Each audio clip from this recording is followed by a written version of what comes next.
கர்த்தர் இன்றைய வசனம் சங்கீதம் 115 வானத்தையும் பூமியையும் படைத்த கர்த்தராலே நீங்கள் ஆஸ்வதிக்கப்பட்டவர்கள். கர்த்தர் இந்த வசனம் சொல்லும்போது அவர் ப்ளஸ் பண்ணி சொல்லும்போது வானத்தையும் பூமியும் உண்டாக்கி கர்த்தரால் ஆஸ்வதிக்கப்பட்டவர்கள்.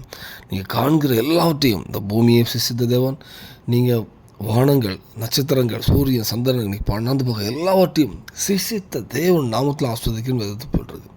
இந்த வேளையில் நம்ம வாழ்க்கையில் அநேக குறைச்சல் இருக்கும். பொருளாதார குறைச்சலோ, ஆரோக்கியங்களோ, உலக ரீதியாக எந்த காரியமாக ஒரு குறைச்சல் இருந்தாலும் நம்ம ஆராதிக்கிற தெய்வம் யார் அப்படிங்கிறது நம்ம அந்த உணர்ந்துட்டோன்னா நம்மளுடைய ஜெபமே மாறிடும். அது நம்ம ஆராதித்தவன் யார் என்பதை நம்ம உணர்ந்துட்டோன்னா, உண்மையாக இறுதியை உணர்ந்துட்டோன்னா நம்ம ஜெபமே மாறிடும். ஏன்னா அவர் வானத்தையும் பூமியும் சிசித்த தேவன். நீங்கள் ஒரு வீட்டுக்கு வெளியே வந்துட்டு அப்படியே ஒரு வனாந்தரமடத்தில் நின்று பார்த்தீங்கன்னா, நீ காண்கிற பூமி சிசித்த தேவன் தான்.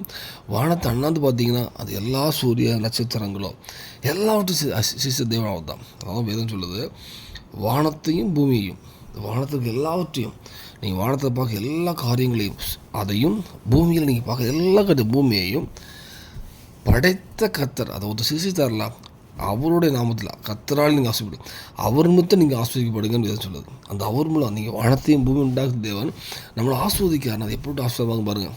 உலக ரீதியாக இருக்கட்டும், ஆவிக்குரிய காலம் எல்லாவற்றிலுமே அவர் உங்களை ஆஸ்வதிக்கிறார்னா உங்கள் மேலே இருக்கிறார், உங்கள் பட்சத்தில் இருக்கிற அர்த்தம். அது எவ்வளோ ஒரு ஆசீர்வாதம். இந்த வேளையில் நம்மளோட குறைகள் எல்லாவற்றையும் கர்த்தர் சமர்ப்பிப்போம்.